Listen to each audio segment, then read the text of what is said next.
नमस्कार दोस्तों, अगर आप कभी लाल किला गए हैं तो हो सकता है आपने इस जगह को देखा हो। एक छोटे से पुल को पार करके आप उस किले तक पहुंच जाते हैं जो मुगलों के लिए किसी भयानक काल कोठरी से कम नहीं थी। ये वो किला है जिसे मुगलों ने बनवाया भी नहीं था, लेकिन फिर भी ये लाल किले का हिस्सा है।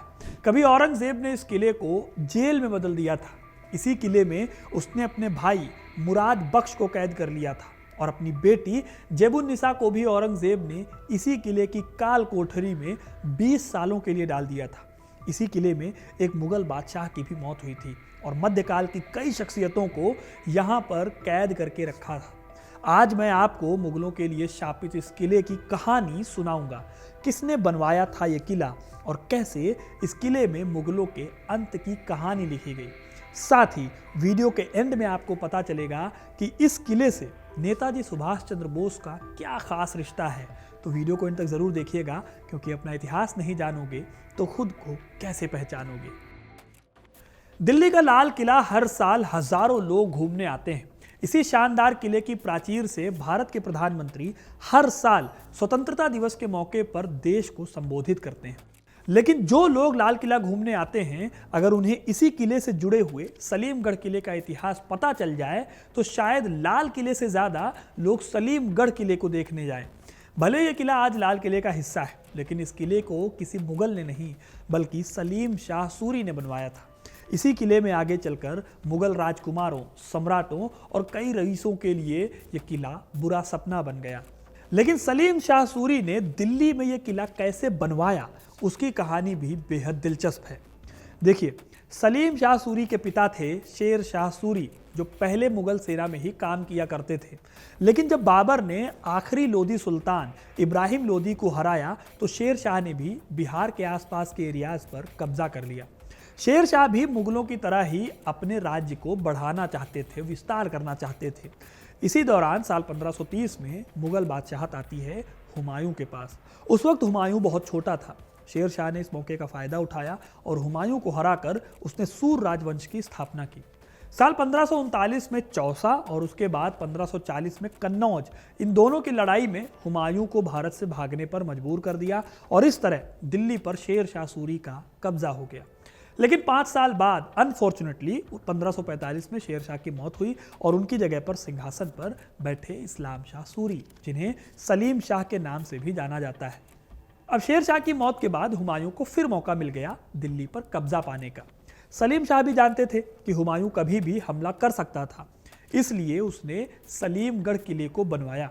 सलीमगढ़ किला एक ऐसी जगह पर बनाया गया था जो कि एक तरफ यमुना नदी और दूसरी तरफ अरावली पहाड़ियों के बीच में था। इससे घिरा हुआ था। इससे कि हुआ ये, इस किले पर हमला करना बेहद मुश्किल हो गया। लेकिन इस किले का काम पूरा होता उससे पहले ही साल 1555 में सलीम शाह की मृत्यु हो गई।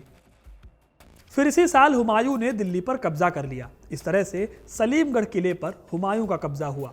हुमायूं ने इस किले का नाम बदलकर नूरगढ़ रख दिया, क्योंकि वो नहीं चाहता था कि इस किले को उसके असली नाम से जाना जाए। और इसकी वजह एक ही थी, उसे हराने वाले शेर शाह सूरी से नफरत। यहीं से ये किला मुगलों के साथ जुड़ गया। फिर अकबर और जहांगीर के टाइम तक ये किला एक किले जैसा ही था। जहांगीर अक्सर सलीमगढ़ किले में आते थे, जहां से वो आगरा या फिर लाहौर या जब वो कश्मीर जाते थे तो उस टाइम रास्ते में डेरा डालते थे। लेकिन यह किला हाईलाइट हुआ जब शाहजहां ने अपनी राजधानी को आगरा से दिल्ली शिफ्ट किया। शाहजहां ने 1639 में इस किले के बिल्कुल बगल में बनवाया एक और किला, जिसे जाना गया लाल किले के नाम से। फिर आगे के सभी मुगल बादशाह इसी किले में रहने लगे थे। ठीक इसी के साथ बदल गई सलीमगढ़ किले की भी तस्वीर। शाहजहां के टाइम तक ये जगह इस्तेमाल होती थी एक कैंप की तरह, लेकिन औरंगजेब ने आते ही इस किले का नक्शा बदल डाला। उसने सलीमगढ़ किले को एक जेल बना दिया और यहीं से शुरू होती है क्रूरता की दास्तान। माना जाता है कि औरंगजेब जब अपने उत्तराधिकार की लड़ाई लड़ रहा था, अगर उस वक्त शाहजहां दिल्ली छोड़कर आगरा न जाते तो शायद शाहजहां भी सलीमगढ़ किले में ही कैद होते। लेकिन बादशाह बनने के बाद औरंगजेब ने शाहजहां को आगरा के किले में कैद कर लिया। इसके बाद उसने अपने भाई मुराद बख्श, जिसने उसके साथ बगावत की थी, उसे भी इस किले में कैद कर लिया। मुराद बख्श औरंगजेब का वो भाई था जिसने दारा शिकोह की मदद की थी औरंगजेब के खिलाफ। लेकिन साल 1658 में औरंगजेब ने इस्लाम के नियमों का ठीक से पालन न करने के कारण उसे कैद कर लिया। इसके बाद मुराद बख्श को ग्वालियर के किले में ले जाया गया और वहीं पर उसे मार दिया गया। ठीक ऐसे ही औरंगजेब की एक बेटी थी जेबुन्निसा। जेबुन्निसा को कविताओं का शौक था। वो मखफी नाम से कविताएं लिखती थी, लेकिन औरंगजेब को अपनी बेटी का ये काम भी इस्लाम के खिलाफ लगा और उसे खुद पसंद नहीं आया। इसलिए उसने अपनी सगी बेटी को भी सलीमगढ़ किले में कैद कर लिया। इस किले में जेबुन्निसा 20 सालों तक सड़ती रहीं, जब तक साल 1701-1702 में उनकी मौत नहीं हुई। इसी तरह से सलीमगढ़ किले में मुगलों के खिलाफ अत्याचारों की शुरुआत हो गई थी। आने वाले टाइम में सलीमगढ़ कई राजकुमारों, बादशाहों और ख़ास लोगों और कई दूसरे वीआईपी लोगों को इस किले में कैद करके रखा जाने लगा। अगर नाम लिया जाए तो इस किले में सबसे मशहूर कैदी जो रहा था उसका नाम था जहांदार शाह। जहांदार शाह वो मुगल बादशाह था जो सिर्फ 1 साल के लिए बादशाह बना। फिर उसके भतीजे फर्रुखसियार ने तख्ता पलट करके उसे सत्ता से हटा दिया। सत्ता से हटाने के बाद फर्रुखसियार ने उसे इसी जेल यानी सलीमगढ़ किले में रखा था। फिर इसी तरह से 16वें मुगल सम्राट शाह आलम के साथ भी ऐसा ही हुआ था। साल 1788 में रोहिल्ला सरदार गुलाम कादिर ने उन्हें लाल किले में अंधा कर दिया और उसके बाद खूब टॉर्चर किया। फिर इसी जेल में सड़ने के लिए डाल दिया। वो तब तक इस जेल में सड़ते रहे जब तक मराठा शासक महादजी सिंधिया ने लाल किले पर कब्जा करके उन्हें बचाया नहीं। बाद में महादजी सिंधिया ने रोहिल्ला को मार डाला और यह सिलसिला चला साल 1857 की क्रांति तक। अब दोस्तों ये तो हो गई मुगलों की बात। सलीमगढ़ का किला भारत की आज़ादी के आंदोलन में भी बहुत महत्व रखता है। हिस्टोरियन है विलियम डेलरिम्पल। उन्होंने अपनी किताब the last Mughal the fall of A dynasty में बताया है कि सलीमगढ़ में ही तोप खाने की बैटरी रखी गई थी 1857 में।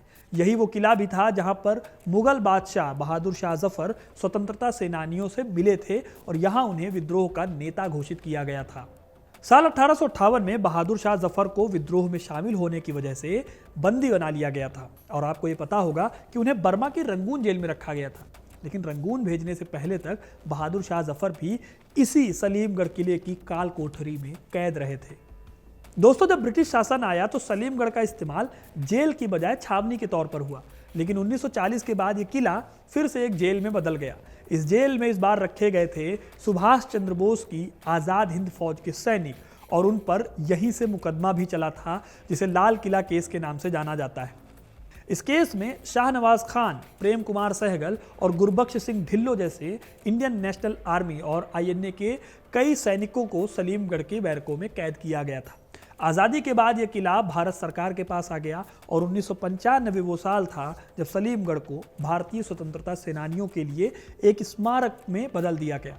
आज यहाँ पर आज़ादी के आंदोलन से कई जुड़ी चीज़ें आपको मिल जाएंगी, जैसे कर्नल प्रेम कुमार सहगल द्वारा पहनी गई आईएनए की वर्दी, कर्नल गुरबख्श सिंह ढिल्लो के घुड़सवारी वाले जूते और कोट के बटन। ऐसे ही आईएनए के संस्थापक नेताजी सुभाष चंद्र बोस की तस्वीरें और बहुत सी दूसरी यादगार चीज़ें जो उस समय की यहाँ पर सहेजी हुई है। तो दोस्तों ये था उस किले का इतिहास जिसमें मुगलों से लेकर भारत की आज़ादी के टाइम तक की इम्पॉर्टेंट घटनाएं हुई और यह किला मुगलों के लिए किसी टॉर्चर रूम से कम नहीं था। अब आपको ये कहानी कैसी लगी? सलीमगढ़ कभी आप गए हो तो कमेंट करके ज़रूर बताइए। आपने वहाँ पर क्या देखा वो भी आप कमेंट करके बता सकते हैं। बाकी ये वीडियो आपको कैसा लगा कमेंट करके ज़रूर बताइए। वीडियो को लाइक और शेयर करना ना भूलें और ऐसी इंटरेस्टिंग कहानियों के लिए, इतिहास से जुड़े रहने के लिए हिस्ट्री कनेक्ट को सब्सक्राइब ज़रूर करें। धन्यवाद।